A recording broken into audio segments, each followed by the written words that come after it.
সে আসিয়ারে উলঙ্গ করে শরীরের চামড়া টেনে টেনে ছিটতেছে। আসিয়া চিৎকার দিয়া বলে, মালিক আর বরদাস্ত করতে পারি না, এই ফেরাউনের জালেমের কাছ থেকে তুমি আমারে বিদায় দিয়া দাও, তোমার পাশে আমার জন্য একটা ঘর বানায়া দাও। এবার আসিয়া মালিকের দরবারে দরখাস্ত করে, মালিক তোমার পাশে আমার একটা ঘর দাও, ফেরাউনের নির্যাতন আর সহ্য করতে পারি না। আল্লাহ এত কষ্টের পরেও আমার ইমানের জজবা তুমি বাড়ায়া দাও, তোমার পাশে একটা ঘর বানাও, আমারে তুমি নিয়ে যাও। সুবহানাল্লাহ। ফেরাউন বড় একটা পাথর লইছে, হামাইন্না কয় দুস্ত আর খুদা মানতো না, পাথর দিয়ে মাইরালা। ফেরাউন না পাথর একটা লইয়া কয়, আসিয়া রে একসাথে সংসার করছি, এখন কিন্তু পাথর দিয়ে আসিয়া তোরে মাইরা ভালাম। আসিয়া মুস্কি মুস্কি হাসে, আর কি যেন পড়তেছে। ফেরাউন পাথর রেখে হয়, আসিয়া এখন তোরে আমি মেরে ফেলবো, মরার সময় মিথ্যা কথা কইস না, ক তুই কেন হাসস, কেন হাসলি? আসিয়া কয়, ফেরাউন শুন, আমি আমার মালিকের কাছে দরখাস্ত করছি, মালিক এই ফেরাউন জালেমের কাছ থেকে আমারে বিদায় দেন, আর আপনার পাশে একটা ঘর আমারে বানায়া দেন। আমার মালিক এই মুহূর্তে আমার ঘর বানাইয়া আমার চোখের সামনে ধরে রাখছে, আমি জান্নাত দেখতেছি আর মুস্কি মুস্কি হাসতেছি। তাড়াতাড়ি পাথর মার, কোনো অসুবিধা নাই। কিতাবে লেখছে ফেরাউন না পাথরটা লইয়া আসিয়ার মাথার মধ্যে মেরে দিছে। মা তোমা চিৎকার দেয়ার বলে, মালিক আমার সন্তানগুলি একে একে সব তুমি শেষ করে দাও, দুঃখ নাই, দুঃখ নাই, কিন্তু আমি যেন ফেরাউনের সামনে ঈমান হারা না হই, আমার ঈমানের জজবা তুমি বাড়ায়া দাও। একে একে 4টা সন্তানকে মার সামনে গরম তৈলে ছেড়ে দিছে। কোন মা পৃথিবীর বরদাস্ত করার মতো নয় রে, কিন্তু ঈমান কারে কয়? সুবহানাল্লাহ। ঈমান কারে কয়? ঈমান কারে কয়? ঈমান কারে কয়? এবার ফেরাউন কয়, এই মহিলা এখনো বলস, আমারে খোদা হিসাবে মানো, তোমারে ছেড়ে দিছে। মা সেটা বলেন, আমার 4টা নিষ্পাপ বাচ্চাকে তুই গরম তৈলে ছেড়ে দিলি, আমি মা হইয়া চোখের সামনে দেখলাম, তারপরও আমি কালেমা ছাড়লাম না, আর আমার নিজের জীবনের জন্য বুঝি কালেমা ছেড়ে দিব। এবার ফেরাউন বলে, ঠিক আছে তুমি এখন প্রস্তুতি হও। বলে আমি প্রস্তুত, তবে আমার একটা কথা আছে। এই মহিলা ফেরাউনকে বলে, ফেরাউন রে আমারে তো মেরে ফেলবি, কোনো অসুবিধা নাই, কিন্তু একটা ওয়াদা করে দে আমার সাথে, আমি যখন মারা যাব আমার বাচ্চাগুলির হাড্ডি, লাশ, গোশত, আমার শরীরের গোশত সব এক জায়গায় তুই দাফন করবি, ওয়াদা দে। আমার 4টা বাচ্চা সহ আমি সহ দুনিয়ার থেকে বিদায় হওয়ার পরে আমাদের মা বাচ্চাদেরকে এক জায়গায় তুই কবর দিবি, এটা ওয়াদা কর। কারণ ঠিক আছে। এই বাচ্চাগুলা 4 জন তেলের মধ্যে বাজি করছে। ফেরাউন না জিগাইতে 4 জন এক জায়গায় কেন, এটা কেন, ঘটনা কি? হাসরের মাঠে যেন আমার সন্তানগুলিকে লইয়া এক জায়গা থেকে আল্লাহর সামনে দাঁড়াইতে পারি। অস্থায়ী দুনিয়াতে আইসা এটা চিরস্থায়ী জান্নাতটা তোমার নামে লিখে নিতে হবে, আর লিখে নেওয়ার জন্য 4টা কোয়ালিটি তোমার পালন করতে হবে, তাহলে তুমি চিরস্থায়ী জান্নাত পাইবা। কিন্তু আমরা এই ধৈর্যটা নাই, ধৈর্য নাই বিদায় আমরা জান্নাত হারাইছি, ফেরাউন হারাইছে, নমরুদ হারাইছে, আমরা হারাবো যদি 4 কোয়ালিটির ভিতরে না থাকে। 1 নাম্বার ইল্লাল্লাযীনা আমানু, বলেন 1 নাম্বার কি? ঈমান। কার উপরে? ইল্লাল্লাযীনা আমানু, 1 নাম্বার হলো ঈমান আনতে হবে আমি আল্লাহর উপর। 1 নম্বরে আল্লাহ ঈমানের কথা বলছে, ঈমান আনতে হবে আল্লাহর উপর। যাররা পরিমাণ ঈমান যদি আপনি আমার ভিতরে থাকে, যাররা পরিমাণ ঈমান, যাররা পরিমাণ ঈমান লইয়া যদি কেউ কবরে যায় গো, আল্লাহ বলেন বান্দারে যাররা পরিমাণ ঈমান লইয়া যদি কেউ কবরে যায়, ওয়াদা দিলাম জাহান্নামের আগুনে জ্বালাবো, পোড়াবো, ইচ্ছা মতো আগে সাইজ করব, জনমের ফিডানি ফিডাবো, ফিডাইতে ফিডাইতে এরপরে একটা সময় উড়াইয়া জান্নাতে ঢুকাবো। ওই সামান্য এক সিডা ঈমান থাকার কারণে। মানে আপনারা কি চান যে ফিডা মিডা খাই আর পরে জান্নাতে যাবেন? এটি চান? এটা যদি চান তাহলে মোমবাতি ধরাইবেন, ধরে আঙ্গুল রাখবেন। কতক্ষণ রাখতে পারেন দেখেন তো? আগুনের সামনে আঙ্গুলটা কতক্ষণ রাখতে পারবেন? 1 মিনিট রাখতে পারবেন? তিনটা দিয়ে রাখতে পারেন। তো জাহান্নামের আগুন আপনি সহ্য করবেন কেমনে? এটা কি দুনিয়ার আগুন? এটা দুনিয়ার আগুন না।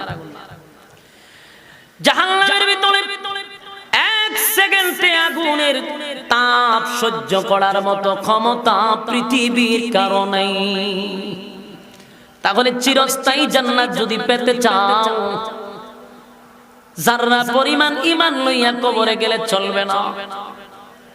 যাররা পরিমাণ ঈমান লইয়া গেলে তো যুগের পর যুগ ফিডা খাইতে খাইতে পরে যাওয়া যাবে। যাইবেন কোন সময়? ফিডা তো এর ভিতরে খাইবেন, এটা কি সহ্য করা সম্ভব? এই জন্য রব্বে কারীম বলেন 1 নাম্বার হলো ঈমান। ঈমান আনতে হবে। যুবক ভাইরা আমার, ঈমান আমরা কারে কয়টাই চিনি না। আমরা সবাই নিজের ঈমানদার দাবি করি, কিন্তু ঈমানের কোয়ালিটি কতটা এটাও জানি না। আল্লাহর হুকুম মানি না, নবীর তরিকায় চলি না, মন গড়া জিন্দেগি চালায় আর খায় আর ঘুমায় আর স্লোগান দেয় দুনিয়াটা মস্ত বড়, খাও দাও ফুর্তি করো। এর মনের মধ্যে স্লোগান দুনিয়াটা বড়, যা পারো তা খাও। খাওয়ার জন্য রব্বে কারীম আমাদেরকে পাঠায় না। খাওয়ার জন্য যদি পাঠাইতো তাহলে হাতি আমাদের থেকে কম খায় না বেশি খায়? হাতি জনমের খাওয়ান খায়, তাহলে হাতি বানাইলি যথেষ্ট। ঘুমানোর জন্য বানায় না, আমাদের চেয়ে বেশি গাদায় ঘুমায়, খারইও ঘুমায়, বইও ঘুমায়। আল্লাহ ঘুমানোর জন্য বানায় নাই। আল্লাহ বলেন আফা হাসিবতুম আন্নামা খালাকনাকুম আবাসাও ওয়া আন্নাকুম ইলাইনা লা তুরজাউন। রব্বে কারীম বলেন অনর্থক কারণে অপ্রয়োজনে আমি তোমাদেরকে বানাই নাই বান্দা। একবার চিন্তা করো, বালিশের সঙ্গে মাথা লাগায়া চিন্তা করো। আমরা তো বালিশে মাথা লাগাইয়া শুধু মোবাইলে ফজর হয়, ঠিক না বেটি? বালিশে মাথা লাগাইয়া 10টা মিনিট সারা দিনের একটা হিসাব করবেন। কি করলাম? হিসাব মিলাইয়া দেখবেন রব্বে কারীম বলেন অনর্থক বানাই নাই, ও কারণে বানাই নাই। মানুষে বানাইছি সর্বোচ্চ সম্মান আর মর্যাদা দিয়ে। ওয়ালাকাদ কাররামনা বানি আদম, আদমের যে সম্মান আর মর্যাদা কোন সৃষ্টি জগৎকে দেই নাই। গোটা সৃষ্টি জগৎ আমি আল্লাহ বানাইছি, শুধু হুকুম দিছি তো হয়ে গেছে। 7 আসমান বানাইছে, কোন আসমান স্বর্ণ দিয়া, কোন আসমান হীরা মণি মুক্তা দিয়া, কোন আসমান রূপা দিয়া, কোন আসমান আল্লাহর নূর দিয়া। সুবহানাল্লাহ। এইভাবে 7 আসমান বানাইলো মালিক হুকুম দিয়া। সূর্য চন্দ্র গ্রহ নক্ষত্র পাহাড় পর্বত সাগর নদী নালা খাল বিল কীট পতঙ্গ যা দেখি রে যা দেখি না সব বানাইছে হুকুম দিয়া। কিন্তু রব্বে কারীম বলেন মানুষ তোরে আমি হুকুম দিয়া বানাই নাই, আমি আল্লাহ তোরে কুদরতি হাত দিয়া বানাইছি। সুবহানাল্লাহ। তামাম পৃথিবী আল্লাহ বানাইছে 6 দিন, তোরে বানাইছি আমি তাড়াহুড়া করে না। 10 মাস 10 দিন লাগাইয়া বান্দা তোরে আমি বানাইছি। সময় নিয়ে বানাইলাম, সম্মান দিয়া বানাইলাম, মাটি দিয়া বানাইয়া নূরের তৈরি ফেরেশতাকে বলছি আমার মাটির তৈরি আদমকে সিজদা দে। তার মানে সমস্ত ফেরেশতাদের উপরে তোর সম্মান আর মর্যাদা আমি আল্লাহ রাখছি। ফেরেশতারা সম্মান দিল রে, সিজদা দিয়া আদম রে সম্মান করলো। আল্লাহ কয় মিস্টার ইবলিস দে আমার আদম রে সিজদা দে। ইবলিস কয় আল্লাহ আমারে তো আপনি বানাইলেন আগুন দিয়া, তারে বানাইলেন মাটি দিয়া, আমার খাসলত তো নিচের দিকে না, আমি তো সব সময় উপরে থাকি, আমি কেমনে গো মাটির তৈরি মানুষটারে সিজদা মারি? আল্লাহ কয় তুই দি যুক্তিবাদী হয়ে গেছ, আমার লগে তুই যুক্তিবাদীর মতো ওয়াজ করস, এমন যুক্তিবাদীরে আমি জান্নাতের ভিতরে রাখব না। আল্লাহ ইবলিসকে বড় সম্মান দিছিল। ইবলিসের ঘটনা তো জানেন না। ইবলিস আল্লাহ এত পাওয়ার দিছিল, মানুষ দুনিয়াতে বসবাস করার আগে এই জমিনে ইবলিস ছিল এই পৃথিবীর বাদশা। কথা কি শুনতেছেন আমার? তাহলে মুখ দিয়ে একবার বাইন্দা রেখে দিছে। বলুন এই পৃথিবীর বাদশা কে ছিল? ইবলিস। যেটা আমরা ভিতরে গুতার, যেটি আপনার গুতায় ফ্যান্ডেলতে তুলে হে ওই এই পৃথিবী চালাইছে। এই ইবলিস ছিল পৃথিবীর বাদশা। হের রাজকীয় হালত শুনেন, এক গোটা পৃথিবীটারে শাসন কইরা রাত্রের বেলা ঘুমাইতো গিয়া জান্নাতে। রাজত্ব কায়েম করছে দুনিয়ায়, কিন্তু ঘুমাইতো গিয়া জান্নাতে। কি পাওয়ার আল্লাহ তারে দিছে। তে আল্লাহ এর কইছে তুই আদমরে সিজদা কর, যুক্তি দেয়। আল্লাহর সাথে যুক্তি চলে, আল্লাহর সাথে যুক্তি দেয়। কামারে বানাইছেন আগুন দিয়া, এ আদমরে বানাইলেন মাটি দিয়া, কেমনে গো আমি আগুন মাটির দ্বারে যাব? আল্লাহ এটা বলেন আমার ইজ্জত লাগে। আল্লাহ কয় ওয়াজাউজুকাল জান্নাতা ওয়া কুলা মিনহা রাগাদান হাইসু শিতুমা ওয়া লা তাকরাবা হাযিহিশ শাজারাতা ফাতাকুনা মিনাজ জালিমিন। শয়তানরা আল্লাহ গাটটা ধরে বাইরেছে, বাইরো তোরে জান্নাত দিছি ঘুমাইবার লাগি, আর দেশ রাজত্ব করে এখানে ঠেং লারা দেশ আর খোঁজ বলে তুই আগুন আর আদম মাটি। তে যুক্তি দিতিস তো আমার লগে, ইরম যুক্তিবাদীর জায়গা তো জান্নাত হওয়ার কথা না। বাইরো বাই করে দিস, ডাইরেক্ট গার ধরে বাইর করে দিছে। বলছে চিরস্থায়ী জান্নাত তোর জন্য হারাম, আর ঢুকতে পারবি না। এই জন্য শয়তান না জান্নাত থেকে বাইরেছে। বলতে যে আদমের লাগে জান্নাত থেকে বাইরেছে, এই আদম কেমনে জান্নাত যায় এটা আমি দেখে দিব। আল্লাহ যা ফারজ করে লাভ। এই জন্য শয়তানে আয়া আপনার মাঝে বর করে, আমার মধ্যে বর করে। কেউ বাদ রাখছে না, সবার উপরে বর করে। বর করে লড়ায়, লড়াইতে লড়াইতে লড়াইতে লড়াইতে মাহফিল থেকে উড়াইয়া ঘর বাইতে যাবে। যদি আমি উঠতে জানগা বুঝবেন আমার বর করছে।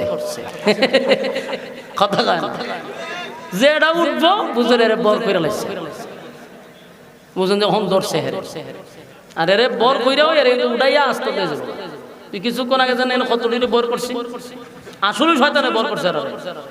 মানে একটা হট্টগোল লাগাইবো, পরিবেশ নষ্ট করতো। শয়তান তো চায় না কোরআনের আলোচনা চলুক, এটা কি সহ্য করবো? তুমি আদমের লাগে আমি বাইরে আসি, আর এরা অনু আসি না জান্নাত যাইতে, এটা তো হইতে দিতাম না, কোনোভাবে হইতে দিবে না সে। আর যখন আপনি সাকসেস হয়ে যাবেন তখন শয়তানের গালো 3-4টা সর মাইরা দিলেন, আপনি টাসটা সায় মাইরা দিলেন 2-3টা। আপনি যখন মোনাজাত দিয়ে যাবেন না তখন এর গালো চটকনা, যে বহুত চেষ্টা করলাম কিন্তু লাস্টে চটকনা খাইব। এই জন্য শয়তানকে প্রশ্রয় দেওয়া যাবে না। আদম আলাইহিস সালামকে জান্নাত থেকে বাহির করার পিছনে শয়তানের কিন্তু হাত আছে। আল্লাহ আদমরে বানাইয়া জান্নাতে রাখছে, হাওয়ারে বানাইয়া জান্নাতে রাখছে। তার মানে আমাদের আব্বা আমাদের আম্মা দুজন কোথায় ছিল? জান্নাতে আছে। জান্নাত মূলত আমাদের বাপের সম্পদ, আমাদের আম্মার সম্পদ। কথা হয় না? মা আদম যদি আমাদের আব্বা হতো আমরা আব্বার সম্পদ না। আব্বা ছিল জান্নাতে, আম্মাও ছিল জান্নাতে। জান্নাতের ভিতরে তারা ঘুরে ঘুরে দুজন খুব আনন্দে ছিল। শয়তানের ভিতরে ভিতরে জ্বলে, পায়রে আমার চিরস্থায়ী জান্নাত থেকে বাইর কইরা আদম আর হাওয়া দি জান্নাতের ভিতরে ঘুরাইলে কেমনে সহ্য করে? এ বেশ ধরছে, বুজুর্গর বেশ ধরে লইছে। ধইরা চিন্তা করছে পুরুষ মানুষ একটু চালু, এরার কাছে কিন্তু সহজে বিক্রি হয় না। মহিলা মানুষ তো একটু নরম টাইপের, এরার কাছে যদি আপনি 2 বিটা চোখের পানি ফেলাইতে পারেন সব বনাশ একেবারে গইলা যাবে। তে শয়তান এই বাপটাই ধরছে, জান্নাতের দরজা খারিয়ে কান্দে, খুব কান্নাকাটি করতেছে। আম্মা জান হাওয়া জিগায় যে আপনি কাঁদতেছেন কেন? আমি আমার নিজের লেগে কান্দি না। কত কেড়ে কান্দে? তোমার লেগে কান্দে। হাওয়া কয় সব বনাস, আমার লেগে কান্দি না, লোক আছে তা আপনি কান্দেন কা?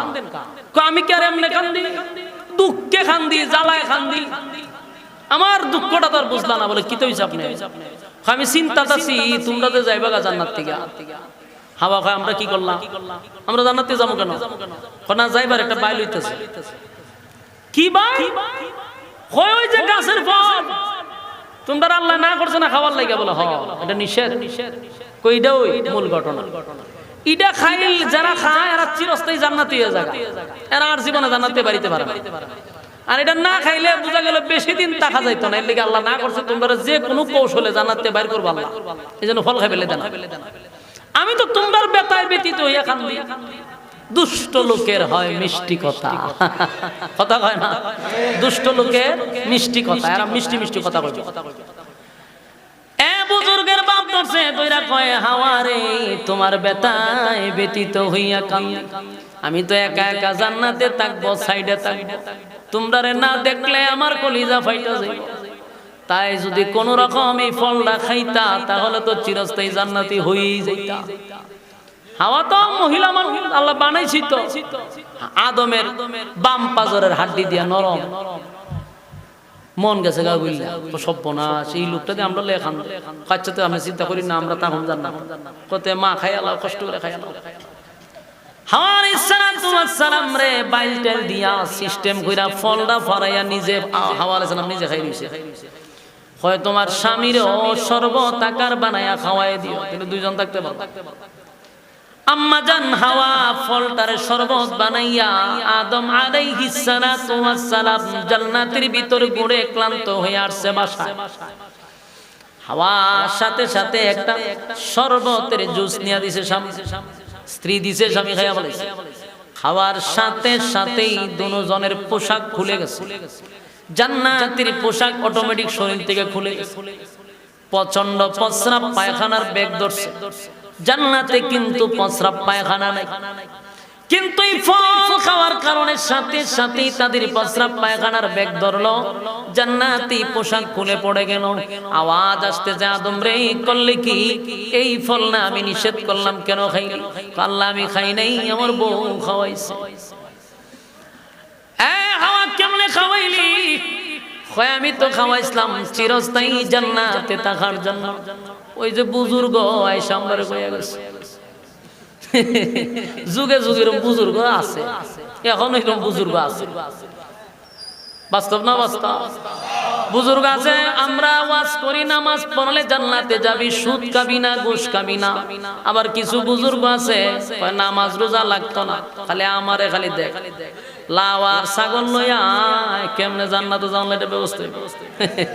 এ ওই ওইটার সাথে ভাই ওই যে আদম হাওয়ারে যে ফল খাওয়াইছি ওই কি কান্ডারিল্লু। এও কয় নামাজ রোজার দরকার, আমি জান্নাতে নিব আগে গরু লইয়া ছাগল লইয়া, বছরে 2টা উরুস করি, গরু একটা দলাইস, ছাগল একটা দিয়া দিস। নামাজের প্রতি মুরিদানরে শক্ত করে ভূমিকা নেয় না, সুদের ব্যাপারে ওয়াজ করে না, ঘুষের ব্যাপারে ওয়াজ করে না। জীবনে দেখলাম না কোন ফির, যেই সমস্ত বাউতা ফির এরা সুদের বিরুদ্ধে ওয়াজ করে না, এরা ঘুষের বিরুদ্ধে ওয়াজ করে না, এরা মা বাপের হক এই ওয়াজও করে না। মা বাপের হক যদি ওয়াজ করে তাহলে মানুষ ফিররে অতবার আব্বা ডাকলো, নইলে নিজের বাপ অতবার আব্বা ডাকে না, ফিররে যতবার আব্বা ডাকে। এলে মা বাপের হক ওয়াজ কর দেখবি, আর তোর আব্বা ডাকতো না, কিন্তু ওয়াজ করতো না। যুবক ভাই আমার, পীর গুলি ওয়াজ যদি করতো তাহলে পীরের কথা কিন্তু মুরিদান শুনে মা বাপের হক তারা আদায় করতো। মা বাবা যখন বৃদ্ধ হয়ে যায় তাদেরকে সন্তান এতবার আব্বা ডাকে না।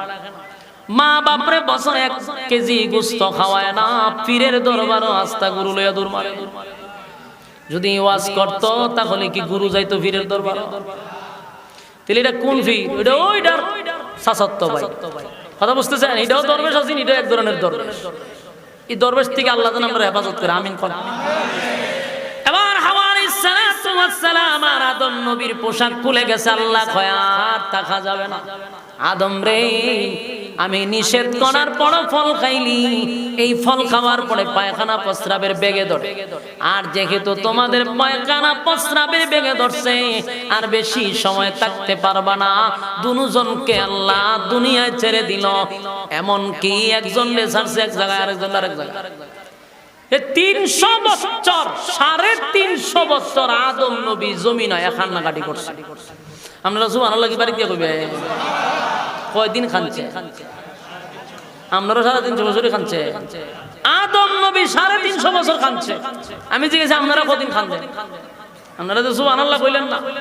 60টি খানি কথা, 350 বছর আদম নবী বাঁচছে প্রায় 1000 বছরের কাছাকাছি। 350 বছর কান্নাকাটি করছে। এমন কি কিতাবে লেখছে আদম নবী শরমে লজ্জায় 350 বছর আসমানের দিকে তাকাইছে না, লজ্জা। আল্লাহ নিষেধ করছে এরপরও খাইলাম, আমার আল্লাহ তো আমার প্রতি রাগান্বিত হয়ে গেছে। কত চোখের পানি পালাইলো। তাম পৃথিবীর মানুষের কান্নার পানি যদি এক জায়গায় রাখা হয়, আদমের চোখের পানির সমান হবে না। আদম নবী এত কান্না কাঁদছে, এত কান্না কাঁদছে। আল্লাহ রাব্বুল আলামিন বলেন আদম নবী 350 বছর কান্নার পরে একদিন আদম নবী বলে, আল্লাহ কাঁদতে কাঁদতে চোখ দিয়ে আর পানি আসে না, চোখ দিয়ে পানি আসে না, চোখের চার দিয়ে দাগ পড়ে গেছে, গর্ত হয়ে গেছে, আর কাঁদতে পারি না। তবে তোমার জান্নাতের ভিতরে যেদিন আমার সৃষ্টি করলা, যেদিন আমার ভিতরে রূহ দিছিলা, চোখ খুলে আমি তোমার নামের পাশে আর একটা নাম দেখেছি। তোমার নামের পাশে নামটা ছিল মুহাম্মাদুর রাসূলুল্লাহ সাল্লাল্লাহু আলাইহি ওয়াসাল্লাম। তোমার নামের পাশে যে নাম, এই নামের বরকত আল্লাহ জানি না, নিশ্চয়ই তোমার কোন মহব্বতের হবে না, হয় তোমার পাশে তো নাম থাকার কথা না। এই নামের ওসিলায় তুমি আমারে ক্ষমা করে দাও। 350 বছর কানলো, আল্লাহ মাফির ঘোষণা দিল না। আমার নবীর নামের উসিলায় যখন আল্লাহর কাছে মাপ চাইল রে, আমার আল্লাহ জিবরাইল পাঠায়া বলে, আদম রে, আমার আল্লাহ তোমারে মাফ করে দিছে। আমার যুবক ভাইয়েরা, এই আদম আলাইহিস সালাতু ওয়াস সালাম আর হাওয়া আলাইহিস সালাতু ওয়াস সালাম দুজন আমাদের আব্বা আম্মা, তারাও এক সময় জান্নাতে ছিল, জান্নাত দেখে আসছে। জান্নাত দেখে আসছে, শয়তান তাদেরকে বিভিন্ন ভাবে চক্রান্ত করে জান্নাত থেকে বাহির করছে। তাই আমরা হলাম আদম এবং হাওয়ার সন্তান। আমরা যেন জান্নাতে না যেতে পারি, শয়তান কিন্তু আমাদের পিছনে লাগানো আছে না নাই? একটা দুইটা না, কয়েকটা ডিউটি করে, সকাল বিকাল ডিউটি আছে তারা। আপনি আমার পিছনে বহু লাগাইল, আর আমরা পিছনে আরো বেশি লাগাই। সাধারণ পাবলিকের থেকে আলেমদের পিছনে আর কি বেশি লাগে, কারণ এরা আমরা তোলে মেহনত করে বেশি। সাধারণ পাবলিক রে তো এমনি গুনাহ করানো যায়, যে কোনো সময় দাঁড় করায় প্রস্রাব করানো যায়, কিন্তু শয়তান যদি 500 লাগাইল থাকে আমার পিছনে, আমার দাঁড়ায় প্রস্রাব করাইতে পারবো? হ্যাঁ, এই জন্য আমরা বেশি লাগাতে, এরা ফারা জানা। ওলামায়ে কেরামদের সাথে শয়তান ফারে কম, এই জন্য এরা ঠিন থাকে বেশি। সাধারণ পাবলিক রে দাঁড় করে প্রস্রাব করাইতে পারবে, কিন্তু আলেম রে পারবে না। সাধারণ পাবলিক রে রাস্তার দাঁড় করে সিগারেট খাওয়াইতে পারবে, আলেম রে পারবে না। সাধারণ পাবলিককে সুদের কাজে জড়িত করতে পারবে, একজন আলেমকে পারবে না। সাধারণ পাবলিককে একজন বেগানা নারীর সঙ্গে সাক্ষাৎ করাইতে পারবে, একজন আলেমকে শয়তানে পারবে না। চেষ্টা করে কিন্তু পারে না। কথা বুঝতেছেন? আলেমদের সঙ্গে শয়তান বেশি থাকে, কারণ মেহনত করে বেশি, কিন্তু বড় কষ্ট হয়। সে যেমনে চায় আলেম সেমনে চলে না। ইচ্ছা করলে আপনাকে সিনেমার হলে নিতে পারবে, কিন্তু কয়েক হাজার কোটি টাকা দিয়ে আমার নিতে পারবে না। তাই তার মেহনত আলেমদের প্রতি বেশি। যুবক ভাইরা, যেই কথাটা আমি বলতেছিলাম, শয়তানকে আল্লাহ রাজত্ব দিছিল, কিন্তু শয়তান রাজত্ব পাইয়া আদমকে সেজদা না দেওয়ার কারণে আল্লাহ জান্নাত থেকে বাহির করছে। আল্লাহ বলেন বান্দা শুন, নূরের তৈরি ফেরেশতারা তোরে সেজদা দিল, তোরে কত সম্মান আর মর্যাদা আমি আল্লাহ দিছি। নূর হইয়া মাটিরে সেজদা দেয়, আমি আল্লাহ নূরের চেয়েও মাটির সম্মান বেশি দিছি। এত সম্মান আর মর্যাদা দিলাম বান্দা, একবার কি চিন্তা করছ? এত সম্মান আর মর্যাদা দিয়া তোরে বানাইছি কি অনর্থক? কথা হয় না, অনর্থক বানাইছে। আফা হাসিবতুম আন্নামা খলাকনাকুম আবাসাও ওয়া আন্নাকুম ইলাইনা লা তুরজাউন। আল্লাহ বলেন কখনো না, অনর্থক বানাই নাই গো, অকারণে বানাই নাই, অকারণে বানাই নাই, নিষ্প্রয়োজনে বানাই নাই। কেন বানাইলো? আল্লাহ বলেন ওয়ামা খালাকাতুল জিন্না ওয়াল ইনসা ইল্লা লিয়াবুদুন। মানে আমার দানব দুইটা জাতিরে বানাইছি শুধুমাত্র কেবলমাত্র আমি আল্লাহর গোলামির জন্য, গোলামির জন্য, গোলামির জন্য। এই যুবক ভাইরা, মালিক আপনি আমারে বানাইছে গোলামির জন্য, আমাদেরকে বানাইনে টেন্ডারবাজি করার জন্য, আমাদেরকে বানাইনে মানুষের সম্পদ দখল করার জন্য, আমাদেরকে বানাইনে মানুষের হক নষ্ট করার জন্য, আমাদেরকে বানাইনে মানুষের উপরে নির্যাতন করার জন্য। আল্লাহ বানাইছে গোলামির জন্য, গোলামির জন্য। গোলামি যদি না করি, মালিক বলে আমিও তোদেরকে ছেড়ে দিব না। আল্লাহ কি ছেড়ে দিব? আল্লাহ বানাইছি সম্মান দিয়া, মহব্বত করে বানাইছি। এমন কি আল্লাহ বলেন সমস্ত মাখলুকাতের মধ্যে মানুষের চেয়ে সুন্দর আমি কোন মাখলুক বানাই নাই। ফেরেশতা সুন্দর, এই কথা কিন্তু কোরআনে বলে নাই গো। আমরা ফেরেশতা সুন্দর, অনেক সময় আমরা বলি লোকটা ফেরেশতার মতো সুন্দর, হই না? এক্সাম্পল দিই, ঠিক নেই? কথাই হয় না। মানুষ বেশি সুন্দর হইলে হয় লোকটা ফেরেশতার মতো সুন্দর। আসলে ফেরেশতা সুন্দর এই কথা কোরআনে বলে নাই। আল্লাহ 4টা কসম করে বলছে মানুষ সুন্দর। ও তিন ফলের কসম করছে আল্লাহ।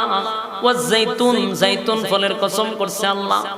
ও তুরে সিনিনা, সিনাই পর্বতের কসম করছে আল্লাহ। ও হাযাল বালাদিল আমিন, পবিত্র মক্কা নগরীর কসম করছে আল্লাহ। 4টা কসম করছে রে। এরপর আল্লাহ বলেন লাকাদ খালাকনাল ইনসানা ফি আহসানি তাকওয়িম। রব্বে কারীম বলেন 4টা কসম, মানুষের চেয়ে সুন্দর আমি আল্লাহ কাউরে বানাই নাই, কাউরে বানাই নাই। এত সম্মান, এত মর্যাদা আমি আল্লাহ মানুষকে দিলাম। এরপরও যদি তুই আমার গোলামি না করস, আমি আল্লাহ তোরে ছেড়ে দিব না। আমি আল্লাহ তোরে সাইজ করে ছেড়ে দিব। কথা হয় না? ছেড়ে দিব। ওয়ালাকাদ জারানা লিজাহান্নামা কাসীরাম মিনাল জিন্নি ওয়াল ইনস। আল্লাহ বলেন বহু মানুষ এবং জিনকে আগুন দিয়া জ্বালাবো আর পোড়াবো। লাহুম কুলুবুন লা ইয়াফকাহুনা বিহা ওয়া লাহুম আ'য়ুনুন লা ইউবসিরুনা বিহা ওয়া লাহুম আযানুন লা ইয়াসমাউনা বিহা। আল্লাহ বলেন চক্ষু দিলাম দেখার জন্য, কান দিলাম শোনার জন্য, অন্তর দিলাম বোঝার জন্য। চক্ষু দিয়া কি দেখার কথা ছিল কি দেখলি, কান দিয়া শোনার কথা ছিল কি শুনলি, অন্তর দিয়া বাবার জন্য দিছিলাম কি ভাবলি। এত বড় নিয়ামত পাইয়া জানা আমি আল্লাহর নিয়ামতের শুকরিয়া আদায় করলো না। আল্লাহ কয় উলাইকা কাল আনআমি বাল হুম আযাল। কথাটা কিন্তু মারাত্মক। এতক্ষণ আল্লাহ প্রশংসা করলো, বান্দা এতগুলা কোয়ালিটি দিয়া তোরে বানাইলাম, যদি কোয়ালিটি পাইয়া শুকরিয়া আদায় না করস তাহলে তোরা কুত্তা বিলার চেয়ে আরো নিকৃষ্ট। আল্লাহ আয়াতে বলেছে উলাইকা কাল আনআম। আনআম কয়া থাইমা গেলাগা ভালো আছে, কিন্তু আল্লাহ কয় বাল হুম আযাল, এর চেয়ে নিকৃষ্ট। আল্লাহ আমরারে কুকুর বিড়ালের সমান বলে নাই। আল্লাহ কয় কুত্তা বিলের চেয়ে তোরা আরো নিকৃষ্ট, চতুষ্পদ জানোয়ারের চেয়ে আমরা আরো নিকৃষ্ট, চতুষ্পদ জানোয়ারের সমান বলে নাই। উলাইকা কাল আনআম, এখানে রেখে দিলে মোটামুটি সমান হইতো, কিন্তু আল্লাহ কয় বাল হুম আদাল, তোরা এর চেয়ে নিকৃষ্ট। আল্লাহ বলেন উলাইকা কাল আনআম বাল হুম আদাল, তোরা চতুষ্পদ জানোয়ারের চেয়ে নিকৃষ্ট। তার কারণ হলো আমি বোঝার মতো ক্ষমতা আল্লাহ মানুষকে দিছে, গরু ছাগলকে বোঝার মতো ক্ষমতা দেয় নাই, মানুষকে দিছে। মানুষ বুইজা শুই না কেমনে রে আকাম কোকাম করস, আমি না তোরে সৃষ্টির শ্রেষ্ঠ বানাইলাম। যুবক ভাইরা বিরক্ত হইতেছেন, আর কয়েকটা মিনিট বেশি ডিস্টার্ব আমি করব না, আর কয়েকটা মিনিট মনোযোগ দিয়ে শুনেন। বিরক্ত লাগলে আমারে জানাইবেন। আপনারা যখন লড়াচড়া করতেন না, মাঝে মাঝে লড়াচড়া চলতেছে, আচ্ছা এবার মাজুর মানুষ প্রস্রাব বাথরুমে ধরতে পারে যাইবে, বাকি মনোযোগ দিয়ে শুনলেন, শেষ করতেছে।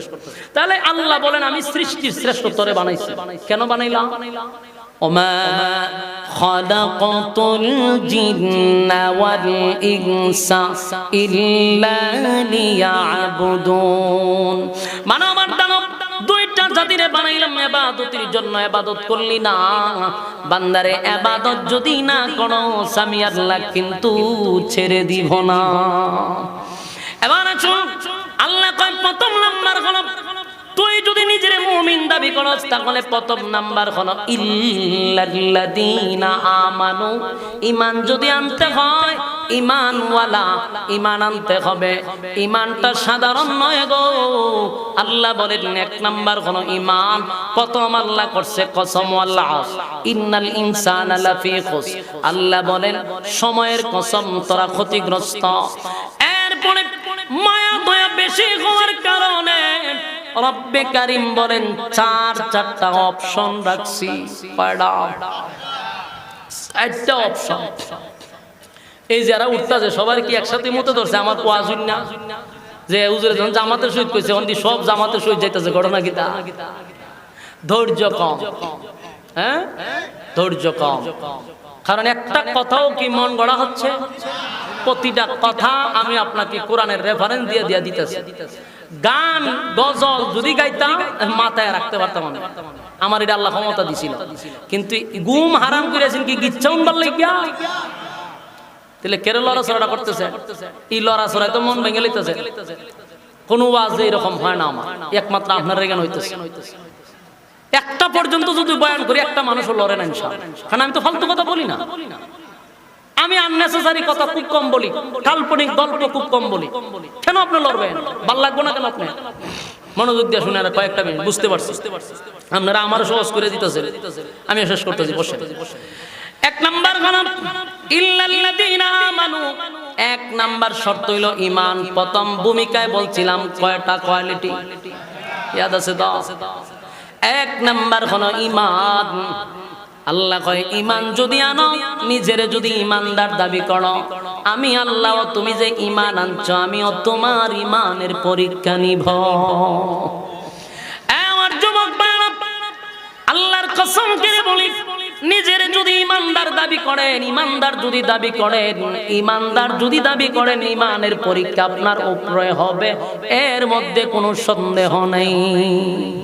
ঈমানের পরীক্ষায় যদি উত্তীর্ণ হতে পারেন, আল্লাহ রাব্বুল আলামিন বলেন বিনিময়ে আমি দিব জান্নাত। আমি বিনিময়ে জান্নাত দিব, তবে তোমার পরীক্ষা না নিয়ে আমি তোমারে হল থেকে বাহির করব না।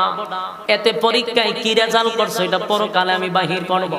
তবে যদি ঈমানদার ঈমান নিয়ে কবরে যাও, এর আগে আমি তোমারে পরীক্ষা করে ছাড়ব তোমার ঈমানের পাওয়ার কত। আমি আরেকটা কথা জানায়া দেই, যুগে যুগে আল্লাহ পরীক্ষা নিছে ঈমানের। এমনকি নবী রাসূলগণের কোনো গুনাহ নাই, কোনো গুনাহ নাই। সমস্ত নবী রাসূলগণ হলেন নিষ্পাপ। এটা আহলে সুন্নাত ওয়াল জামাতের আকীদা। এবং আমাদের আকীদা হলো নবীরা কি মাসুম। বলুন নবীরা কি? আমাদের আকীদা হলো নবীরা মাসুম। নবীদের কোনো গুনাহ নাই গো, নবীদের কোনো গুনাহ নাই। কিন্তু সেই নবীদেরকে আমার আল্লাহ পরীক্ষা করছে।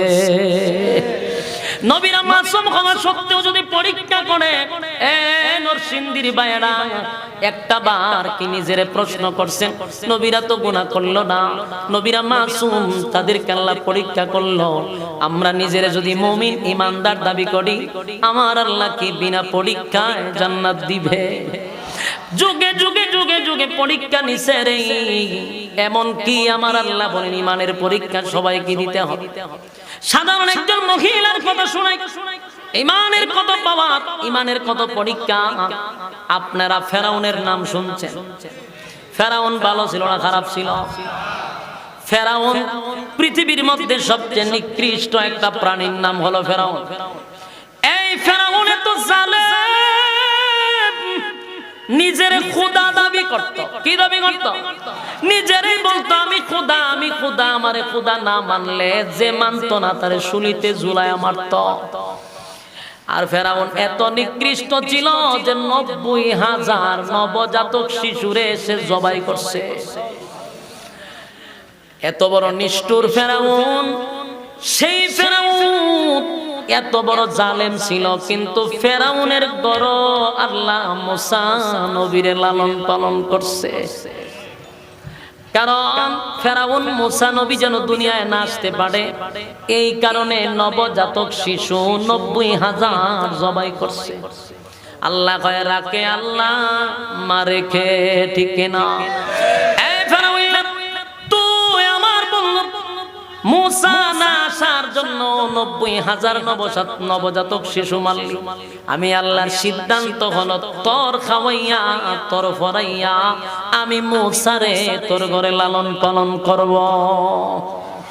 মুসা আলাইহিস সালাম কিন্তু লালিত পালিত হইছে ফেরাউনের গড়ে, অথচ এই মুসার জন্য ৯০,০০০ শিশু মারছে। মুসা কালিমুল্লাহ কালেমার দাওয়াত দিয়া ফেরাউনের বউরে ঈমান আনাইছে এক আল্লাহর উপরে। সুবহানাল্লাহ। খাম খেমাতা করতে দেখছে? এত বড় জালেম, নিজের খোদা দাবি করে। আর ফেরাউনের বউ আসিয়া কালেমা পড়ছে মুসার রব একমাত্র একত্ববাদী খোদার উপরে ঈমান আনছে। সুবহানাল্লাহ। ফেরাউনের একটা স্বভাব ছিল, কেউ যদি তারে খোদা না মানে তার না মারা পর্যন্ত সে শান্তি পায় না। একদিন তার মেয়ের একজন দাসী ছিল, সে প্রতিদিন আইসা তার পালক একটা মেয়ে ছিল। ফেরাউনের কিন্তু কোনো সন্তান ছিল না, আটকুরা আসি কিতা আসি এ পালক মেয়ে বলতো। এই পালক মেয়েটার মাতা আশ্রানোর জন্য, তার খেদমত করার জন্য একটা মহিলা নিয়োজিত ছিল। এই মহিলা তার মাথা আশ্রাইতে গিয়া শিরুনি মাটিতে পড়ে গেল। শিরুনিটা বিসমিল্লাহ করে যখন উঠাইছে, ফেরাউনের মাইয়া কয় তুমি কার নাম নিলা? আমার রবের নাম নিছো। ফেরাউনের মাইয়া কয় আমার বাপ ছাড়া কি আরো রব আছে?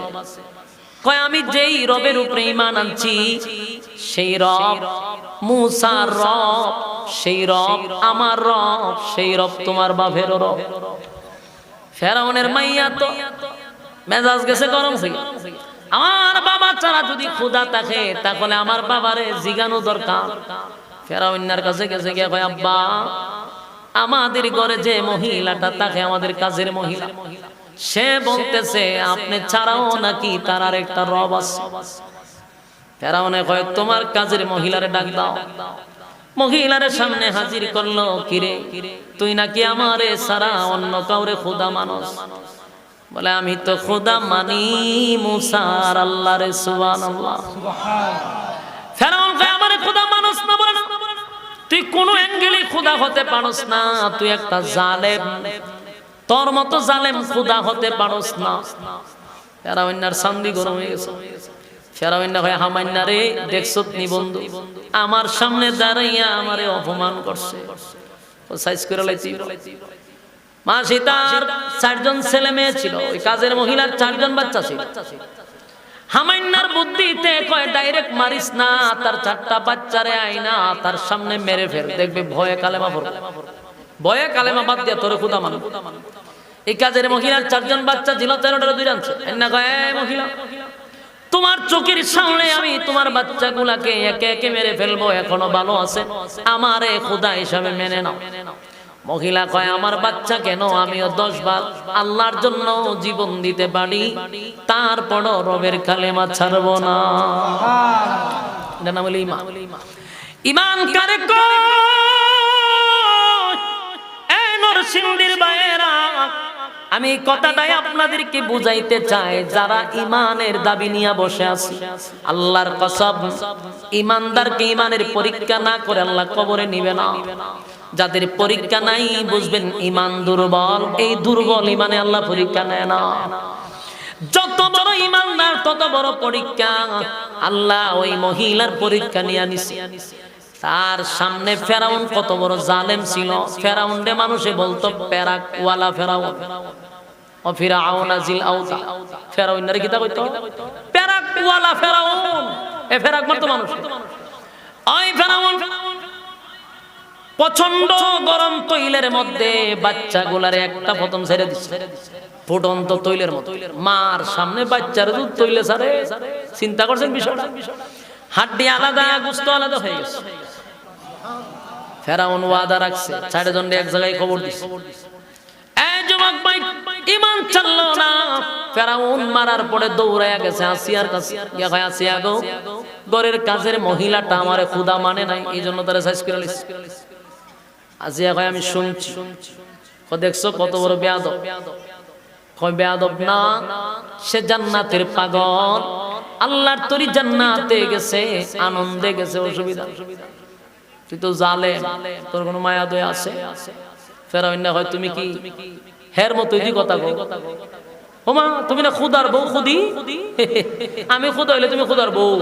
পড়ি জীবন চলে যাবে, আমি ঈমান ছাড়ব না। সুবহান। ফেরাউন কয় আসিয়া, তুমি যদি আমারে খোদা না মানো তাহলে তোমার কাপড় শরীরে রাখবো না, উলঙ্গ করে দিব। আসিয়ারে 3-4 জনে ধরে উলঙ্গ করে দিল রে। এমন কি ফেরাউন কত খারাপ, নিজের স্ত্রীকে পর্যন্ত পেরাক মারছে, হাতে পেরাক মারছে, 2 হাতে 2টা পেরাক মারছে, 2 পায়ে 2টা পেরাক মারছে হামান্নার বুদ্ধিতে। হামান্না কয় দোস্ত পেরাক মাইরা রৌদ্রের মধ্যে শোয়া রাখো। রৌদ্রের মধ্যে শোয়া রাখছে, প্রচন্ড গরম, বাংলাদেশের রৌদ্র নয়, এই গরম বালু গরম রৌদ্রের মধ্যে মরুভূমির মধ্যে শোয়া রাখছে পেরাক দিয়া।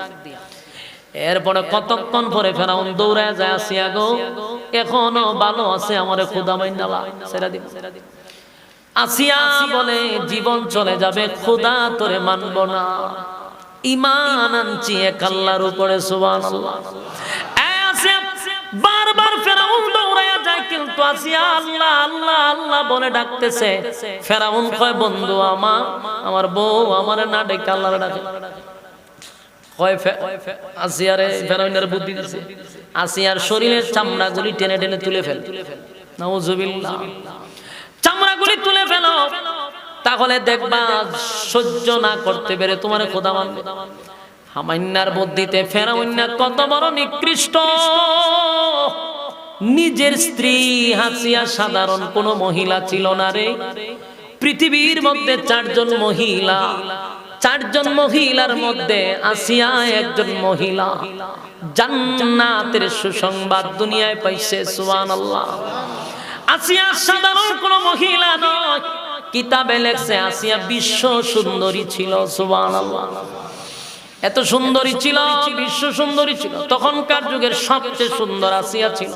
সেই আসিয়ারে উলঙ্গ করে শরীরের চামড়া টেনে টেনে ছিটতেছে। আসিয়া চিৎকার দিয়া বলে মালিক আর বরদাস্ত করতে পারি না, এই ফেরাউনের জালেমের কাছ থেকে তুমি আমারে বিদায় দিয়া দাও, তোমার পাশে আমার জন্য একটা ঘর বানায়া দাও। এবার আসিয়া মালিকের দরবারে দরখাস্ত করে, মালিক তোমার পাশে আমার একটা ঘর দাও, ফেরাউনের নির্যাতন আর সহ্য করতে পারি না। আল্লাহ এত কষ্টের পরেও আমার ঈমানের জজবা তুমি বাড়ায়া দাও, তোমার পাশে একটা ঘর বানাও, আমারে তুমি নিয়ে যাও। সুবহানাল্লাহ। ফেরাউন বড় একটা পাথর লইছে। হামান্না কয় দোস্ত আর খোদা মানতো না, পাথর দিয়ে মাইরালা। ফেরাউন পাথর একটা লইয়া কয় আসিয়া রে একসাথে সংসার করছি, এখন কিন্তু পাথর দিয়ে আসিয়া তোরে মাইরা ভালাম। আসিয়া মুস্কি মুস্কি হাসে, আর কি যেন পড়তেছে। ফেরাউন পাথর রেখে হয়, আসিয়া এখন তোরে আমি মেরে ফেলবো, মরার সময় মিথ্যা কথা কইস না, ক তুই কেন হাসস, কেন হাসলি?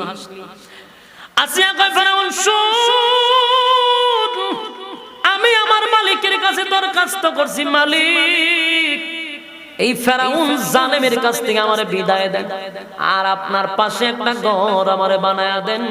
আমার মালিক এই মুহূর্তে আমার ঘর বানাইয়া আমার চোখের সামনে ধরে রাখছে, আমি জান্নাত দেখতেছি আর মুস্কি মুস্কি হাসতেছি। তাড়াতাড়ি পাথর মার, কোনো অসুবিধা নেই। কিতাবে লেখছে ফেরাউন না পাথরটা লইয়া আসিয়ার মাথার মধ্যে মেরে দিছে।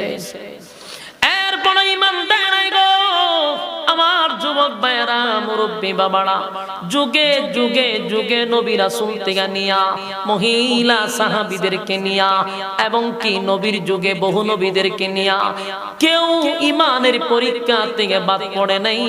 আমাদের উপরে ইমানের পরীক্ষা আসবে, যদি নিজের ইমানদার দাবি করি মুসিবত আসবে, বিপদ আসবে, এমন কি ইমানের জন্য জীবন দিতে হবে। পরীক্ষা ছাড়া আল্লাহ চিরস্থায়ী জান্নাত আমাদেরকে দিবে না। এই জন্য আল্লাহ বলেন এক নাম্বার হলো ঈমান, ইল্লাল্লাযীনা আমানু, এক নাম্বার হলো ঈমান, ঈমান ঈমান আনো। দুই নাম্বার হলো ওয়ামিলুস সালিহাত, বান্দারে ঈমানের পরে নেক আমল করো, নেক আমল করো, নেক আমল করো। আজকে সমাজে নেক আমল কম, গুনাহের প্রতিযোগিতা বেশি, নেকির প্রতিযোগিতা কম। এই দেখেন, এই জায়গায় যদি আমি না আইসা মমতা যাইতো, বলুন তো দেখি মানুষের সংখ্যা কম না বেশি থাকতো? এমনকি 500 টাকা করে টিকিট দিয়া ঢুকলেও মানুষের জায়গা নিত না। কেন জানেন? গুনাহের প্রতিযোগিতা সমাজে বেশি রে, নেকির প্রতিযোগিতা বড় কম। আজকে যারা দেখেন এখন পর্যন্ত প্যানালাইজ করে দেখেন, এই পর্যন্ত প্রথম যে শ্রোতা ছিল এখন পর্যন্ত কি সেই শ্রোতা আছে? না না। তাহলে বোঝা গেল দিনের জন্য, ভালো কাজের জন্য সবাইকে আল্লাহ গ্রহণ করে না। যেই জন্য যারা বসেন, কোন মানুষ যদি দিনের কাজে বসেন, কোন মানুষ যদি দিনের কাজ করতে পারেন, বুঝবেন আল্লাহ আপনাকে ভালোবাসে। কথা হয় না? যদি আপনি মসজিদে বসা থাকেন, যদি আপনি দিনই কোনো কাজে লেগে থাকেন, মনে মনে শুকরিয়া আদায় করবেন যে আল্লাহ আপনাকে ভালোবাসে।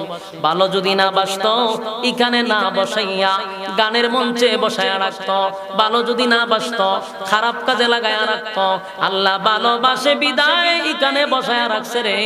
যুবক ভাইরা, এই সমাজে নেকির কাজ বড় কম, গুনাহের প্রতিযোগিতা বেশি। আল্লাহ বলেন ঈমানের পরে এরপরে ঘোষণা দিছে ওয়ামিলুস সালিহাত, তোমরা নেক আমল করো। এক নাম্বার হলো ঈমান, দুই নাম্বার হলো নেক আমল, নেক আমল। তিন নাম্বার হলো হক কথা ওয়া তাওয়াসাউ বিল হক। তিন নাম্বার হলো সদা সর্বদা হক কথা বলো। সুবহানাল্লাহ। হক কথা বলতে হবে, যেই কথা অনেক সময় তিতা লাগে, তারপরও আপনাকে বলতে হবে, কারণ হক কথা বলার কথা কে বলছে? হক কথা যেই লোকটা বলে সমাজের কাছে এই লোকটা বেশি ভালো হতে পারে না, সমাজের মানুষ তারে গ্রহণ করে না, কারণ হক কথা বড় তিতা, দুষ্ট লোকের কথা বড় মজা। এই জন্য আল্লাহ বলেন তিন নাম্বার হলো সর্বদা সব সময় হক কথা বলবা, এতে তোমার বিপদ আসতে পারে, তোমার শত্রু বাড়তে পারে, কিন্তু আল্লাহর দ্বীনের জন্য হক কথা বলা ছাড়বা না। হক কথা বলতে গিয়ে জেল হতে পারে, জরিমানা হতে পারে, মাইর খাইতে পারি, এরপরও হক কথা বলা ছাড়া যাবে না। বলুন কয় নাম্বার? তিন নাম্বার হক কথা। 4 নাম্বার হলো ওয়াতাওয়াসাউ বিসসবর। 4 নাম্বার হলো বান্দারে ধৈর্য ধারণ করতে হবে, সবর করতে হবে। মুসিবত আসলে সবর করতে হবে, বিপদ আসলে সবর করতে হবে। যে কোনো বিষয় যদি আসে তাহলে সবর করবা যে এটা আল্লাহর পক্ষ থেকে আসছে, আমার জন্য এটা কামিয়াব হতে পারে। বান্দা তুমি যদি 4টা কোয়ালিটি মেইনটেইন করো, ওয়াদা দিলাম বাংলা ধ্বংস হবে না। আল্লাহ কিন্তু কসম করে বলছে ওয়াল আস, সময়ের কসম, ইন্নাল ইনসানা লাফি খুসর, মানুষ তোরা নিশ্চয়ই ক্ষতিগ্রস্ত।